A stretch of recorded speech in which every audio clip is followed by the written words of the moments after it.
Hi, I'm Conor Friedersdorf, a staff writer at the Atlantic magazine. And I am Jamelle Bouie, a staff writer at the American Prospect. And we're talking today about Rand Paul's aide, Jack Hunter, who has this kind of history of, nostalgia for the Confederacy and a kind of, he's part of the wing of what I would call, a fringe wing of libertarians who basically have spoken out in the past about the secessionist cause around the time of the Civil War, and who say that they are against slavery, but they are for the right of the South to secede. They're for secession and nullification generally as concepts in political philosophy, and he also has a kind of long archive of various outrageous statements that he made while he was a talk radio host going under the name The Southern Avenger in South Carolina, if I'm remembering right. And over time, he's kind of moderated his views, and even before this controversy, has kind of stepped away from some of the things he said as a talk radio host. And then the aftermath of this story that was broken by the Washington Free Beacon, which I've been pretty critical of, but which I think had a really good scoop here. He disavowed even more of his views, but still stands by secessionism, unless he's changed since this broke and since we've been recording. So have I missed anything about the basic facts? Does that sound about right to you? That sounds about right. That sounds, and then also Senator Rand Paul gave a comment, I think, to the Huffington Post saying essentially that he stands by Hunter, and he thinks he doesn't quite see the big deal, given that it was a youthful indiscretion, I think was the phrase he used. So that's the other, I guess, the other piece of relevant information. Right. So, to me, we've both written about this. We'll link both of our pieces in the sidebar. To me, Senator Paul is exhibiting a cluelessness here that reminds me a lot of the cluelessness of his father during the whole imbroglio over the racist the racist Ron Paul newsletters that were put out under Ron Paul's name with, Right. some degree of, with I guess an unclear degree of involvement with Ron Paul. But in both cases, I think that the Pauls are just completely clueless about how this plays to the kind of general audience that they're trying to reach out to. And but why don't I let you talk now, because I know that you've written about this too, and I don't want to say everything there is to be said on this particular angle. Yeah. I have to admit, I'm not quite sure. Like, at once, I think it's right that they just don't quite get how this plays to people and that they're clueless, but I also don't quite understand the cluelessness. It seems pretty straightforward to me and pretty easy to understand to me that if you employ people who hold neo-secessionist views or neo-Confederate views, that even if you yourself do not hold any prejudice in your heart, it's going to alienate people and it's going to make people suspect that your stated ideological views come from an uglier place than what you publicly talk about. And Right. I really don't understand why. I don't understand someone who would employ someone, assuming knowingly that they held these neo-Confederate views, and that they spoke about them in public forums and so on and so forth, and then say, well, what's the big deal? I mean, the big deal is that even you can't. I guess I can imagine saying, "Oh, secessionism is, something that is okay in the abstract. That yes, the Confederacy was bad, but as a political idea, seceding from the United States is not a terrible thing." I Right. guess I get that as an abstract point, but the problem, of course, is that we don't really live in an abstract world, and it sounds a lot like people who I heard in college say, well, communism is actually a really great idea in theory. No, I mean, communism isn't a great idea in theory. And in practice, it's especially terrible. And likewise, secessionism in practice has been, a way for, in the United States, a way for white supremacists to protect their white supremacist institutions and structures. And so even saying, I believe in seceding as an idea, not necessarily the Confederacy as a historical reality, is dubious to me, because in the real world, what that would mean is just it would mean empowering white supremacists. That's all it would ever mean. Well, I don't know if that's true. I mostly agree with what you said. As an abstract concept, right, I'm perfectly willing to defend secessionism or nullification. In my piece, I talked about how, if the United States started probably rounding up Muslim Americans, and a liberal state like California or a libertarian state like Vermont said we're going to secede, and we're going to be a safe harbor for these people, would I support that secession? Sure. There's all kinds of hypotheticals, all kinds of immoral laws I can think of that I would want any jurisdiction that could to nullify. So as an abstract matter, I understand the sort of fear of central power and a desire to have some kind of philosophical rule-based out that you can have, right? And libertarians are generally really concerned with these kinds of abstractions. But I totally agree with you that in the real world, in the United States, secession and nullification draw most of their support from people who support it in the case of the Confederacy. And if Jack Hunter would have just said, in general, I support secession, and these are the abstract reasons for it, that would be one thing. In fact, what he's done is to call himself the Southern Avenger, to wear a Confederate flag mask, to back the idea of secession, particularly in the case of the Confederacy. And he says that, and I take him at his word when he says that he, doesn't like slavery and supports secession in spite of slavery. I just find that position so incredibly myopic, and right. I've encountered enough people. When I read about this, and people think I'm acting as like an apologist for Hunter when I say that I take him at his word that he doesn't like slavery, because it seems to make no sense, right? That you would support the Confederacy and yet the biggest defining thing about it would be something that you would dislike. I don't think it's a position that makes sense.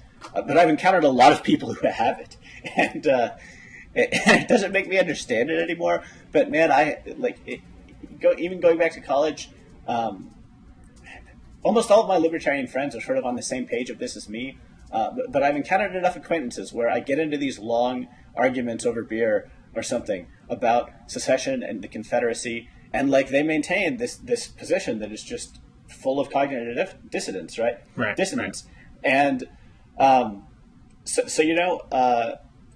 don't get it, and I think that libertarians ought to be very hardcore about saying that everything that libertarians stand for should be against any slave society, should be certainly against the Confederacy, and I think that libertarians have to acknowledge that in the case of the 14th Amendment and the incorporation of the Bill of Rights, centralizing power helped advance liberty, and there's no way around that. That strengthening the federal government's hand helped advance liberty in these cases for a people that completely lacked it, and that's just it's just a truth that you have to grapple with it. And I don't think that granting that truth is particularly costly for libertarians in terms of any of the things that they're pushing for in policy today.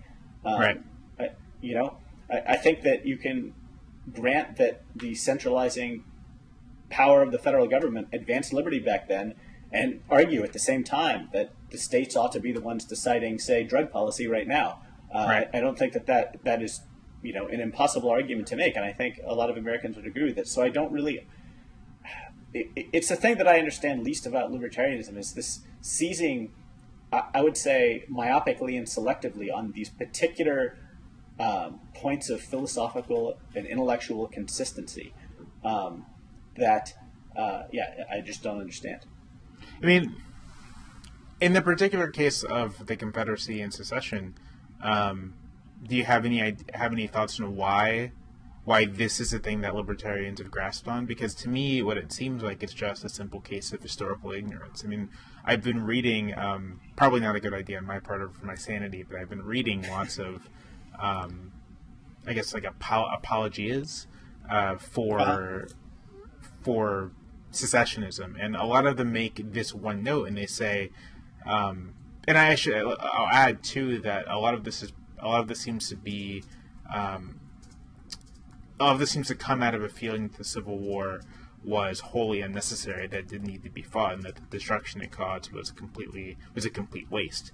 And so what I've seen is a lot of folks say, all right, all across the Western Hemisphere, other countries got rid of slavery peacefully, which they would argue suggests that the same would have eventually happened in the United States. So, right then and there, if you had just allowed the South to secede, the outcome, it's a way of dealing with that. I think that that contradiction you noted earlier of opposing slavery but supporting secession, you can have it both ways. Like the South secedes, and then at some unspecified point in the future, there is no more slavery, and thus you're able to kind of maintain your philosophical belief that like there should be this out from a national government, and also you don't have to. At least it doesn't seem like you have to be defending or giving short thrift to slavery. The problem, of course, is that that's a completely ahistorical view, right?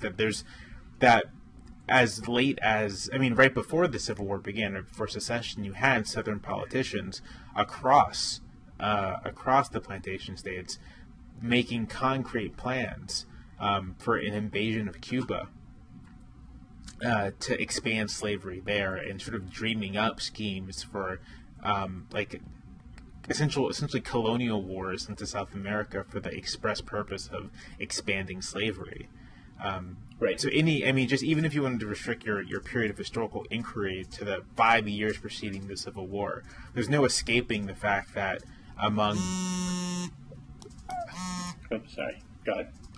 there's no escaping the fact that among prominent Southern politicians, what they wanted to do was not just preserve slavery but expand it. And so Southern secessionism is you cannot unlink Southern secessionism from slavery. There's no way to do it, and that's I think that just stems from ignorance. Like if I'm feeling charitable, I will say that stems entirely from ignorance.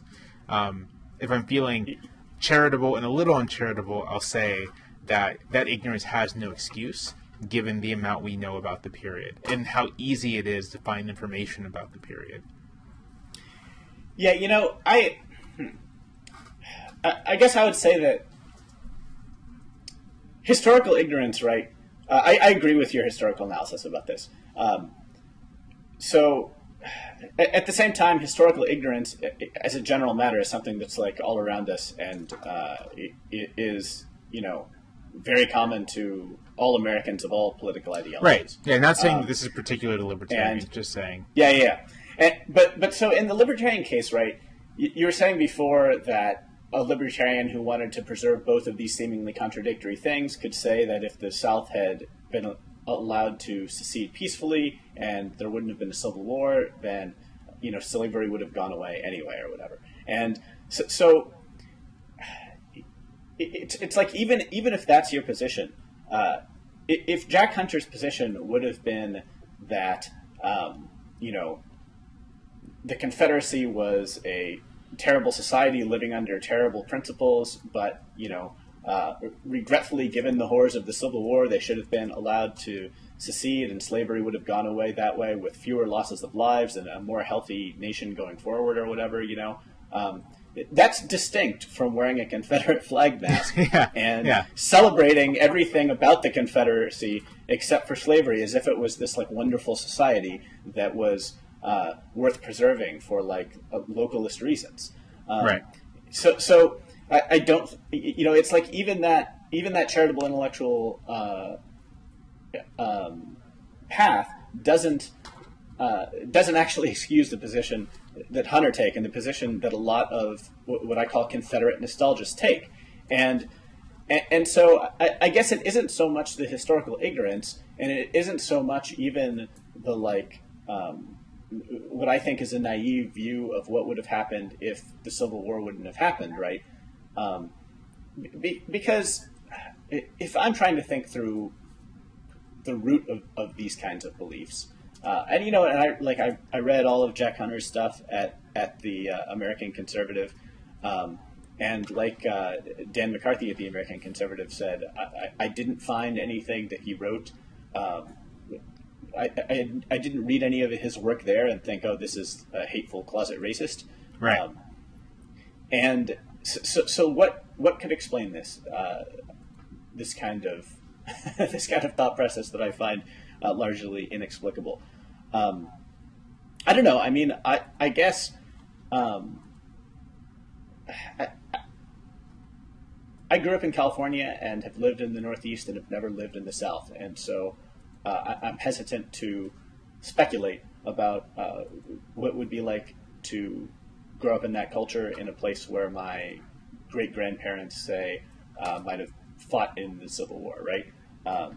I actually have family from Louisiana who were Cajuns who sort of came there as a discriminated against minority group and moved to California and sort of don't really feel a part of the Southern narrative at all. My experience with that part of the country basically comes down to a road trip once. So I don't want to speculate a whole bunch about how people come to their conclusions there. I would just say that it is understandable to me on an intellectual level how, say, someone in Japan who is thinking about the atomic bombing, or someone in Dresden who is thinking about the firebombing of Dresden, or someone in the South who is looking at the atrocities that the North committed in the South, Sherman's March to the Sea and all that, how there's this tribal instinct to kind of defend your people who are wronged, and to kind of focus on the wrongs that were done, and it's very uncomfortable, right, to focus on your own ancestors and the terrible things that they did. And so that sort of thing gets kind of minimized and pushed to the side.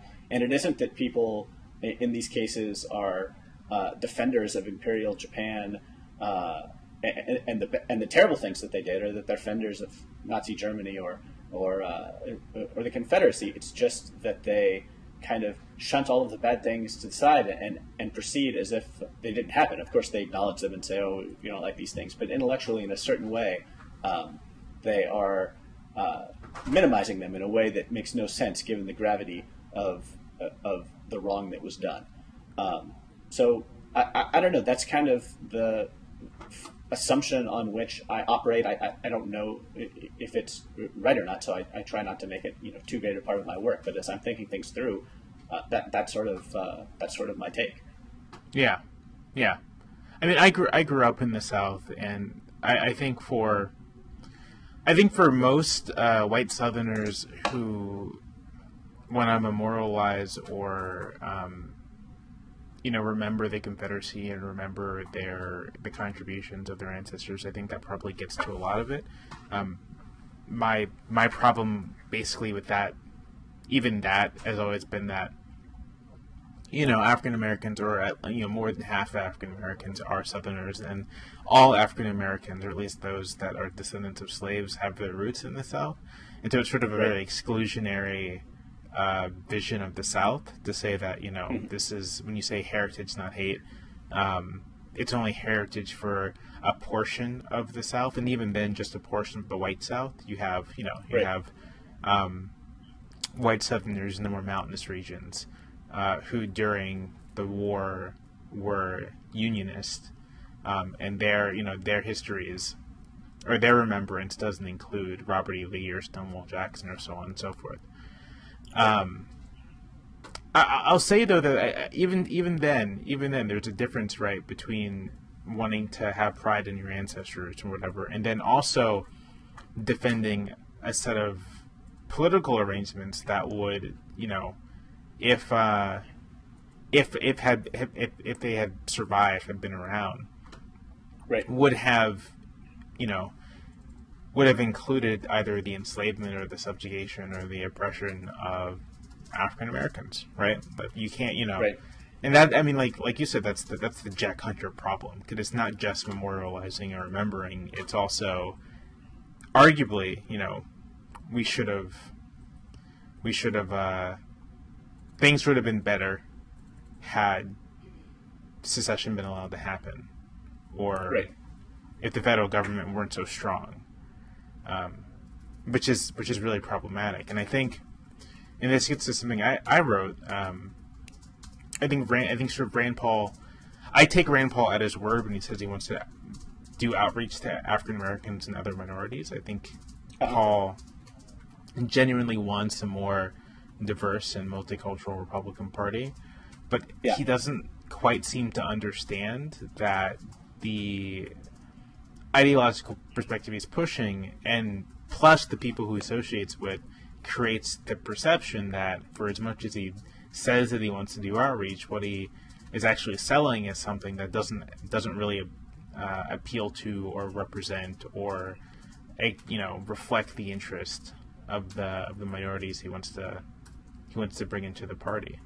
I mean, I know a lot of conservative-minded African Americans, and I don't think any of them would sign on with a guy who, you know, not just has employed a neo-Confederate, but also is on record as saying that he would have been unhappy with the Civil Rights Act because of its impositions on the rights of business owners, which is just a really weird way of looking at that law. It's a way of looking at that law. It's a way of looking at that law, which admittedly I have a hard time understanding.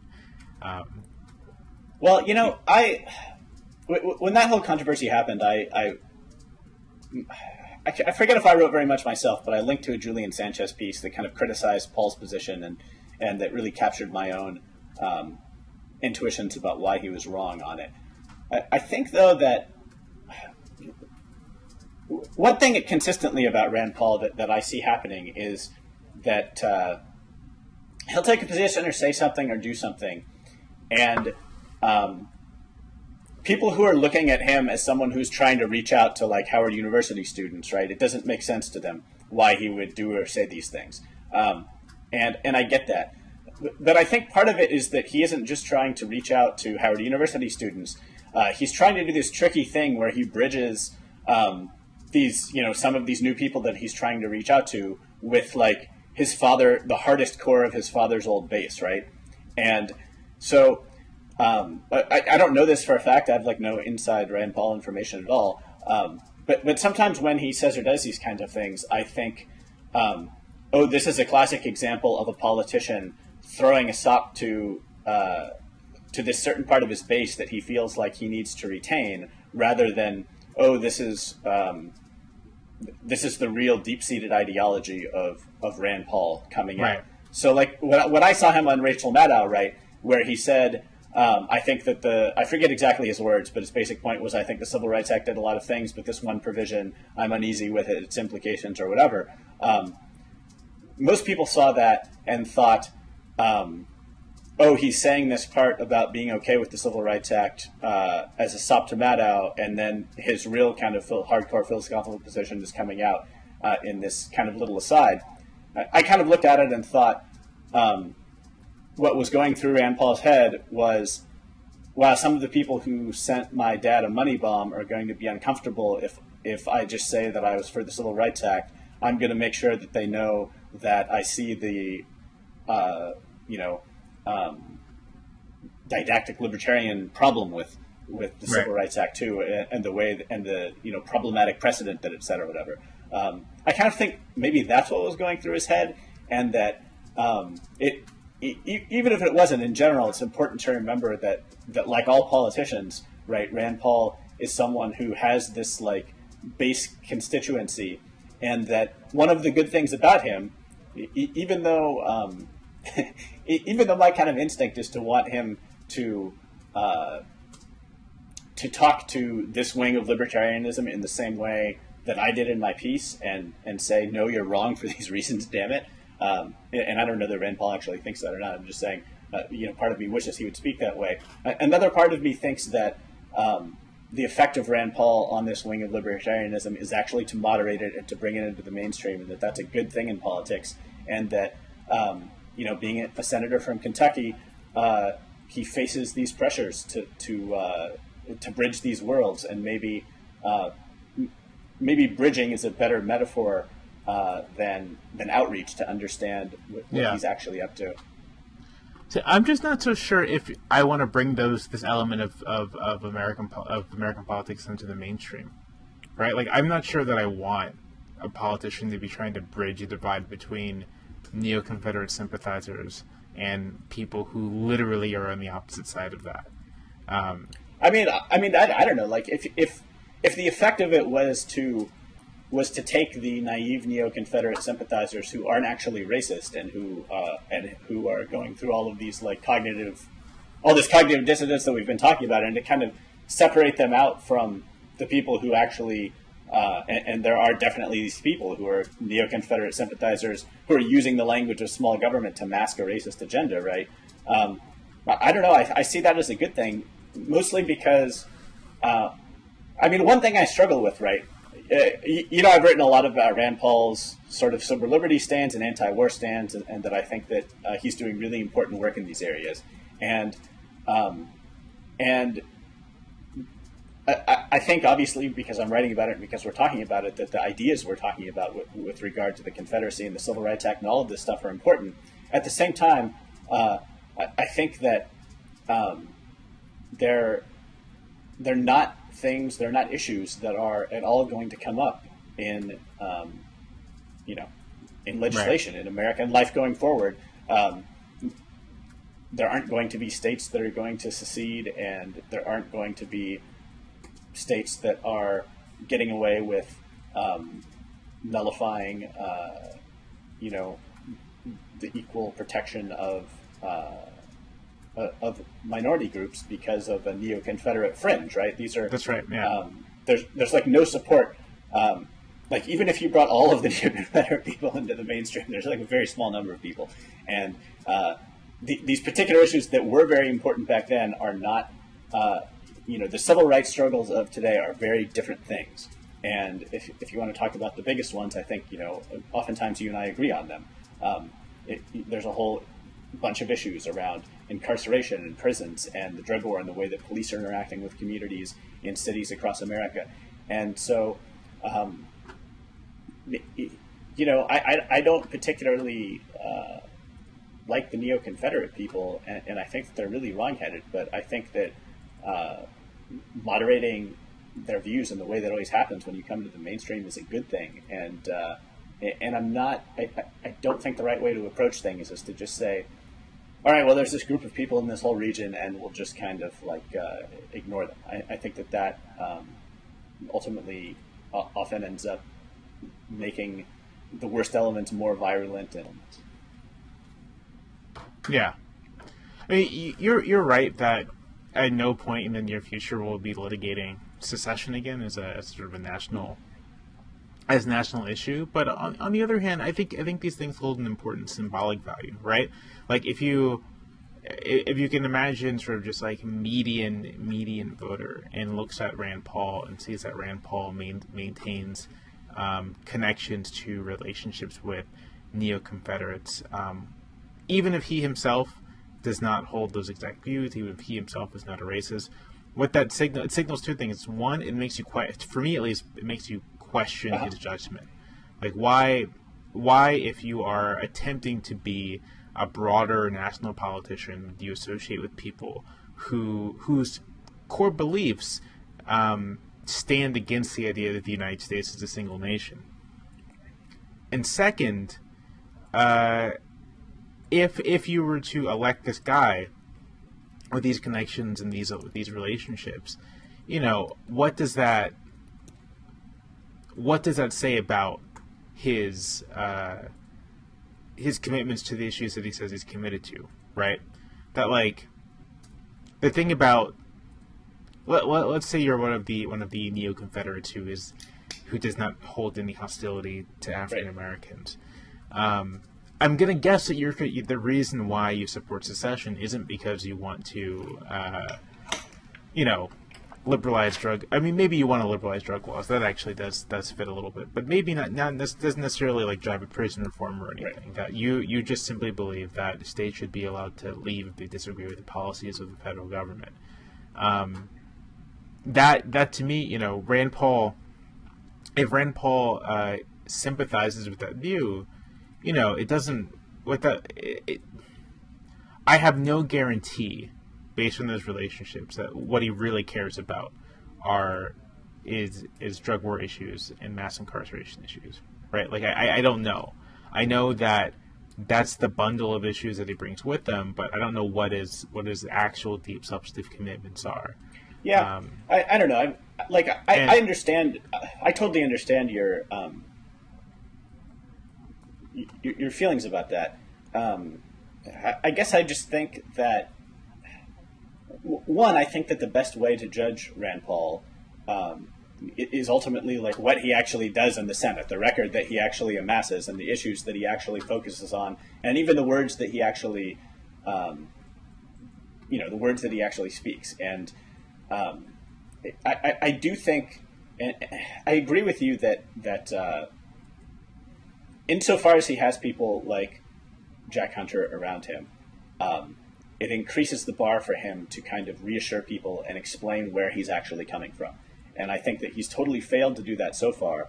And I think that, I think a masterful job of doing this, right, was Obama during the 2008 election when the whole Reverend Wright issue came up. And for a while, he kind of tried to ignore it. And then he kind of addressed it head on and gave, I think one of his better speeches kind of explaining to Americans who just heard the kind of sound clips of of the least defensible things that Reverend Wright had said, right? Well, Obama basically said, I don't agree with those things, but let me explain how it was that even though I don't agree with those things, I, sat in this guy's church with my family, and why I can't really completely disavow him, even though I strongly disagree with these things, right? And Right. I think that for the people who heard the goddamn America and all the rest, and were already predisposed to think of Obama as like whatever, radical Marxist, Kenyan anti-colonialist, like whatever the slur of the day was. I think that a good number of those people were not won over to Obama by the speech, but reassured that, they found it human and understandable why he could spend the time in Wright's church, even though he disagreed with him. And I think that actually another parallel there is that at one time it was very useful for Obama as a politician to gain authenticity by associating himself with Wright's church, and then at some point when he wanted to reach a broader national audience, it became problematic and he had to distance himself from it, right? Now, Rand Paul isn't nearly as good of a speaker as Obama, and I would also argue that there's a certain increased scrutiny or like double standard that libertarians face here, in the sense that you were talking earlier about like bringing secessionists and segregationists or whatever into the mainstream, right? And like what the effect of Rand Paul doing that would have on the median voter and their attitudes. There's actually a whole lot of examples of Democratic politicians trying to do this, right? Talking about how we want to be the party of guys with Confederate flags on their trucks, and Bill Clinton saying that William Fulbright, who was like literally a segregationist for a large swath of his career, was one of his mentors, and giving him the Presidential Medal of Freedom, and like these things. This kind of outreach happens all the time in politics in the South, in a way that's like disconnected from libertarians with national profiles. But I think that, just to finish, and I'll let you jump in, I think that Rand Paul definitely needs to address this head on. It may not be a speech in the way that Obama gave, but he definitely needs to kind of, if he wants to increase his national appeal and be a mainstream figure, he needs to explain this to the mainstream in a way that they understand the the human qualities and nuance that make it possible for him to do all of these things at once. Right. I'll say I'm not sure the right parallel works, in part because Wright, though speaking to a broad group of people, a broad group of churchgoers, it wasn't a representative of necessarily representative of political constituency in the same way that the people the Pauls have associated with are. That when Rand Paul, you said that you thought that during the Civil Rights Act hubbub a couple years back that it was possible that Paul's statement about the portion of the Civil Rights Act he didn't like was actually a sop to the folks in Kentucky and folks around the Paul's orbit. I mean, that's a substantive policy commitment, right? That has substantive policy implications. Paul trying to cover his bases with neo-Confederates means that Paul, as a lawmaker, might be doing things to further the interest of neo-Confederates. Case in point is Paul's stated support for the Supreme Court's decision with the Voting Rights Act, which I think is a travesty of judicial decision making, and is likely to set back the cause of voting rights a good bit. But is also something that's entirely consistent with Paul trying to maintain his appeal to neo-Confederate types on the right wing, among right wing libertarians. Whereas, Obama attending Wright's church doesn't yield the same sort of thing, in part because Obama the only way an African American is going to become president is if they're pretty close to the mainstream already, which was the case for Barack Obama. And so he never really had the political space to sort of look back and say, oh, I'm going to say these things and make sure that people like Wright are on my side. And also because Wright, outside of this church, outside of these neighborhoods, Wright wasn't really a political force at all. I think, and likewise with Fulbright and with sort of the Clinton's stated admiration for men who were segregationists. That's also a weird situation, in part because American politics broadly was still coming out of its period where segregationists were an accepted part of the political community. Now they're not. Now neo-Confederates are not. And so I think the bar for associating with them is a little higher, right? If you're a baby boomer politician who enters political life, Clinton, I guess, is governor of Arkansas in the 70s, is working in campaigns in the 60s. You're working at a time when segregationists still had a genuine hold on large chunks of the Democratic Party. That's very different than if you're operating in the 2000s and the 2010s, when neo-Confederate attitudes, at the very least, are basically verboten in national conversation. Well, I mean, sure, none of these things are direct parallels. I get where you're going. I get where you're going, and but I just think the comparison is a little weaker. Yeah. Oh yeah. I mean, I think none of them are direct parallels. I guess there's a few things I want to respond to. One is that I think that your two examples are kind of different. That with the Civil Rights Act, I actually do think that is a kind of it's the sort. If it is a sop to that part of his base, it's the sort of sop that is actually pretty disconnected from policy, saying, well, there's this legislation a long time ago that I agree with most of, but I disagree with this one part. That doesn't really have any effect on us today. The Voting Rights Act, you're absolutely right. It does have an effect on us today, and one stance on that's the Supreme Court.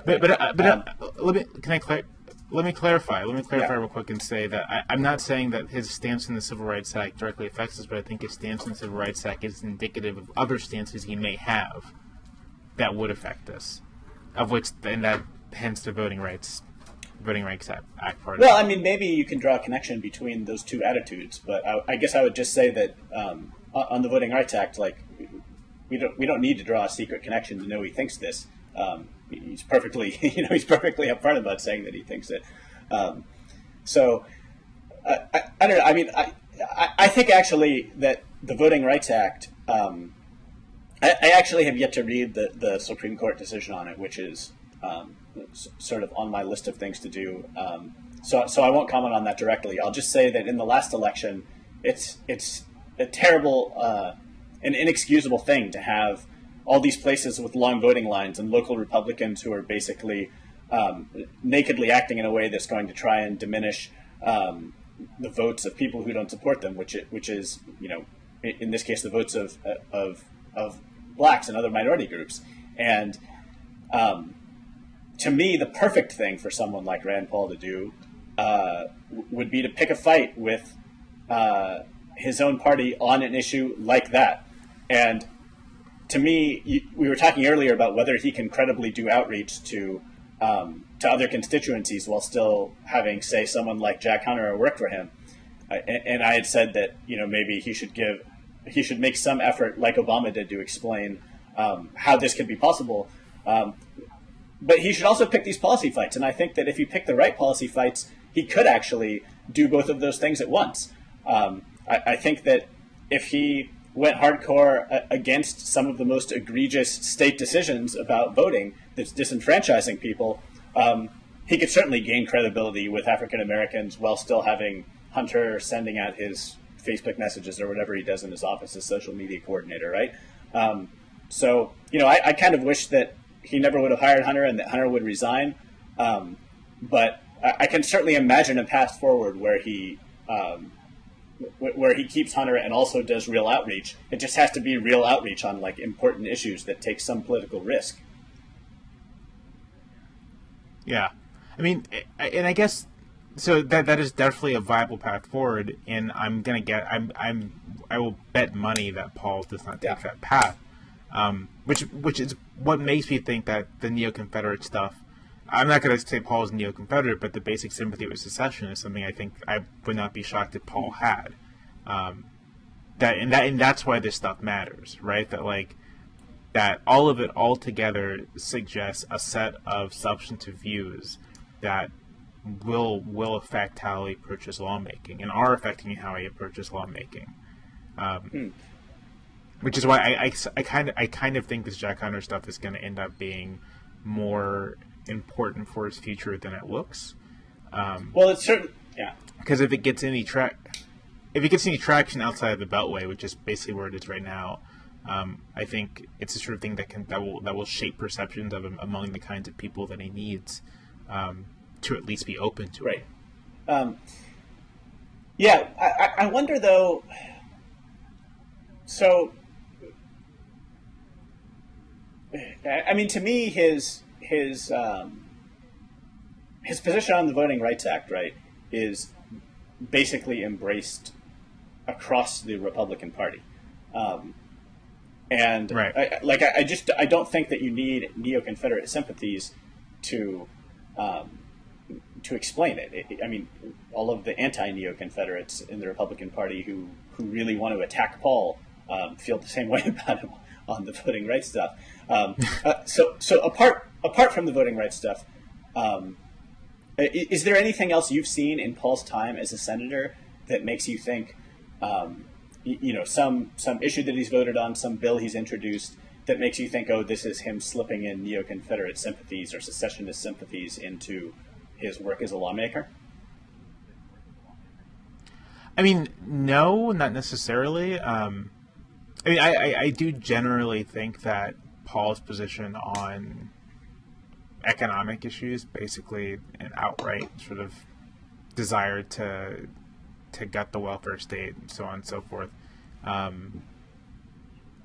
is part and parcel of like a broader, like this is the Republican Party position, and I think that position has its roots in sort of a states' rights ideology that's connected to all of these things. That isn't necessarily the same, but like comes, exist in the same world of American ideology, like very broadly speaking. But that's if he had no connection to neo-Confederates, that would also be true. But having connections to neo-Confederates makes it more true, if you know what I mean? Like, it kind of emphasizes it. In what sense? I don't know. So you're saying that neo-Confederates are more likely to be like get rid of the welfare state completely? Yeah, I mean that's sort of, that comes with the territory. I don't know if that's right. I mean, aren't there like aren't there plenty of neo-Confederates who are not at all taken with the ideas of, say, like, Milton Friedman, right? I don't know. I kind of feel like that's a separate. Like, I certainly think that like racist neo-Confederates, of course, don't want to give welfare to black people, right? And are inclined to the kind of politics that is like stereotyping minorities as like mooching off of white people.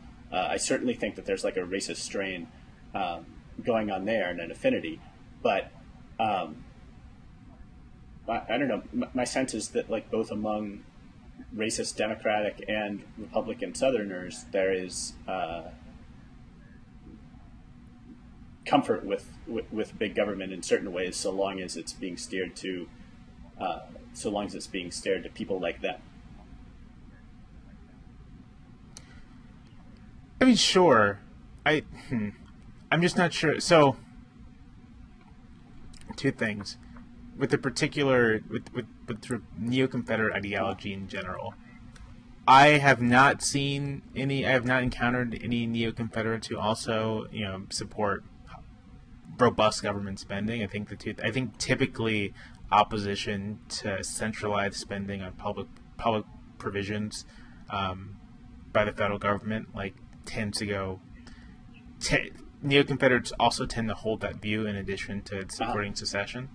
And the second thing, I'm trying to clarify what I was saying earlier, which is that,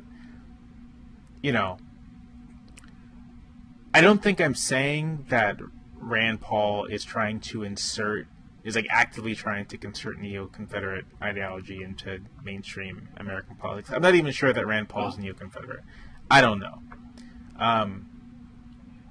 What I do know, though, is that Paul's associations with neo-Confederate types in this community of right-wing libertarians means, like you said, that if he's trying to be making some appeals to them, there will be times when issues come up that are ripe for appeal to them, and he will try to do it. And he will do something along those lines. And I do also think that that Paul's broader ideology, that once you move away from civil liberties, or at least criminal justice, national security related civil liberties, and move towards economic issues and issues of bodily autonomy and so on and so forth. I do think when you begin to move to that realm, there's a reason why neo-Confederate types latch on to right-wing libertarianism, right? That right-wing libertarianism is not, inherently Confederate or racist or anything, but it's really amenable to those people, and so this, I think, is Paul's like really broad problem, right? That he could have the purest intentions and not a racist bone in his body or a racist spot in his heart, but he holds to an ideology that really appeals to racists, and that they're going to be the ones, or among the people, supporting his political aspirations. And he's going to have to find some way to divorce himself from that, because it's not really a problem. Politicians on, it might be a problem if there were far left politicians in the United States, and they'd have to sort of like deal with the fact that there's going to be, communist or wanting to support their aspirations. But since there aren't, this isn't something the left really has to deal with that much. Well, I don't know. I mean, like, communists in America vote for liberals, right? Like, my point is that communists in America don't really have that much money. If you're going to compare the relative political influence of communists in America to like right-wing libertarians, I think right-wing libertarians win that fight. I don't know. Yeah. Really? Like you have a huge grassroots movement in the Republican Party that like apes from right-wing libertarians. Communists at best get invited to like a University of Chicago meetings. But I guess I'll think about this more, and maybe I'll write a post about it. But my sense is that my sense is that right-wing libertarians. My sense is that the fringe of libertarianism doesn't exert a very big influence, and I also think that this is like a very hard thing to do, and it's inherently speculative. But if you were to take all the racists in the United States and see what ideology appealed to them, I don't think that right-wing libertarianism would be the winner. But partly because it's just very tiny, right? Like. That might just mean there are a lot of. That might just mean that there are a lot of racists. Right. Yeah, I think there are a lot of racists, and I think that, they support. There are plenty of racists who would tell you that this damn Rand Paul wing is destroying the Republican Party and blah blah blah. I think that's like a very big type out there. So I don't know if I agree that. Right-wing libertarianism is like particularly appealing to racists in a way that is like unique in American life. I don't know. I mean, it's not a question I've thought a huge amount about, admittedly. So let me make one last point that I think you'll maybe disagree with, and that's that. I think we agree on a lot of this. And are kind of uncomfortable with a lot of the same parts of some of these Rand Paul associations. And I'll just wait for the siren to pass. Oh, yeah. So one question is, how should this make us think about Rand Paul in a larger sense? And I guess the point that I would make is, it's not so much that I disagree with the critiques of Rand Paul on this issue, or that I think criticizing him is unfair. I criticized him on this, and I think that people are right to. It takes a lot to get me on the same page with the Washington Free Beacon. So, I think it's a good thing that this has come out and that it's getting aired, and that it's a problem that libertarians have to deal with. At the same time, I can't help but feel as though the problem isn't that libertarians get criticized over stuff like this. It's the degree to which other politicians don't get criticized for things that seem terrible and sometimes racist to me. So for example, yeah. So I'll give you an example of racist, and then I'll give you an example of terrible. To me, when I look at the racial controversies that spring up in this country with politicians, right? On the one hand, you have this Rand Paul aide, and I don't want to minimize the terrible things he said in any way, but he has an aide that has said terrible things on talk radio for a long time. And on the other hand, right, in Michael Bloomberg, you have someone who literally defends racially profiling Muslims and spying on them, and who also presides over this awful stop and frisk policy, right? These like direct policies that affect lots of people, lots of minorities particularly, and that target these minorities every day in a way that is pervasive. And when I look at that compared to like an aide who said some terrible bullshit, there's no question in my mind of what is deserving of more attention and opprobrium, even though I think that the Rand Paul stuff is totally deserving of attention and opprobrium.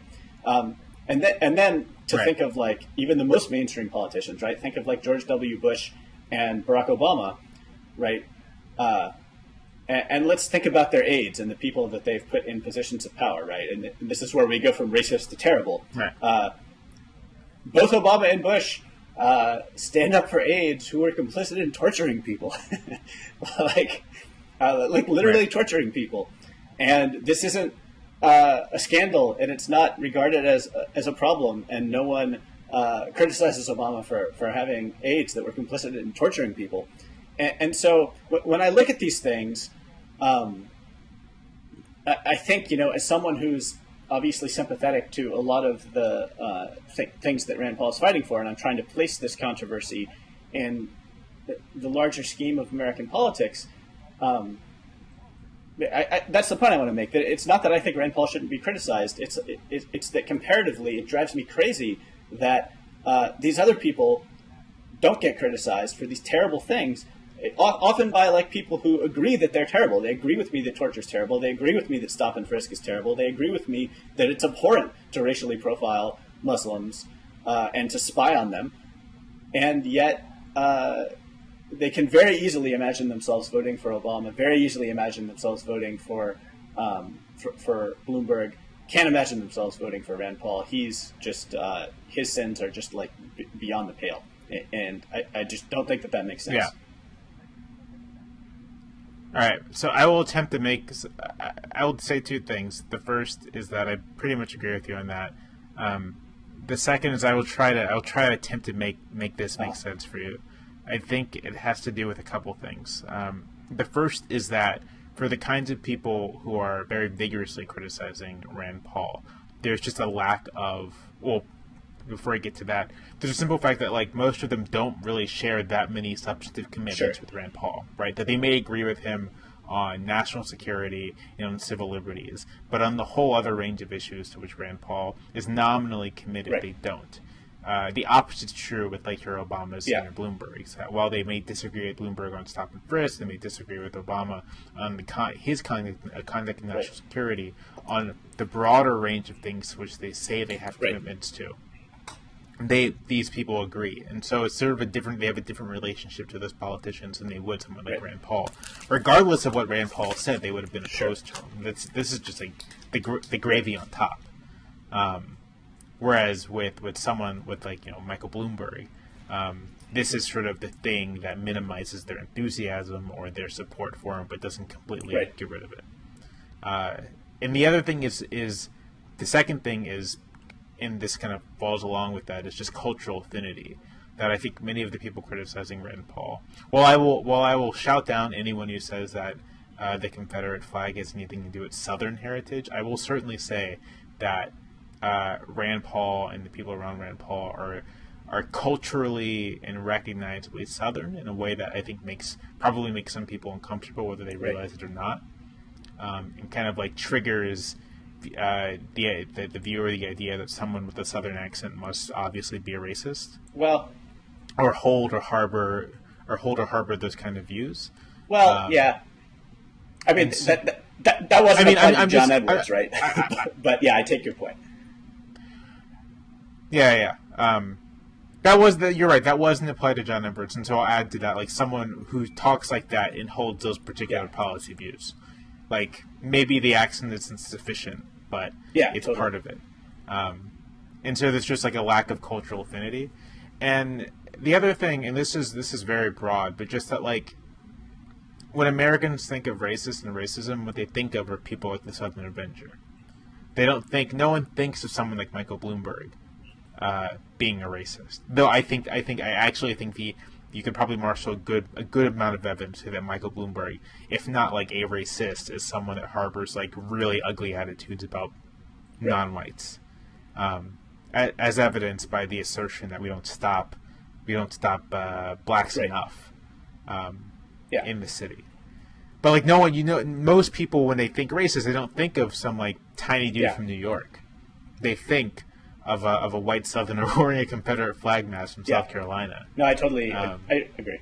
And so it's this broader problem of racism being Bull Connor, and people not really recognizing that racism takes very, very many forms, and that like it's racism is much more about actions than identity. So I think that plays a big part in why you have these very differing reactions to someone like Jack Hunter versus someone who I agree who has constructed and is running what amounts to a police state for black and brown people Right. in New York City. Yeah. So I'm not sure that your explanation for the difference in these reactions is right. My intuition is that your explanation is correct, and I would just jump in and say one thing to the people who have, for the people who would say, yeah, I don't have any shared commitments with Rand Paul beyond this narrow slice of issues, and I have all kinds of affinities, shared commitments with like Michael Bloomberg on this whole range of issues. That's frustrating to me. I think that attitude totally exists, and it's frustrating to me because it seems to me, of course, because these are the issues I focus on, that this quote-unquote narrow slice of issues, right, is actually hugely important. Like, if you have an affinity with Rand Paul about whether we should go to war against Iran, for example, I don't see how you can have a more consequential affinity than that, given the consequences of what could happen. I also think that things like, the building of the surveillance state and the incarceration policies and the drug war are these like hugely controversial policies, and hugely consequential, policies, and that those shared commitments ought to count for a lot, and some of the disagreements that people obsess about aren't nearly as important to American life, which isn't to say that there are none of them that are important. I recognize that there are a whole lot of things that have huge consequences, healthcare policy and all kinds of stuff.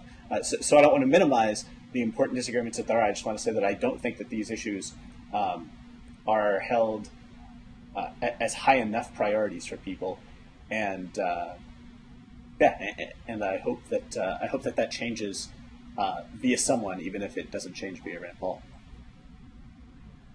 Yeah. I got nothing to add to that.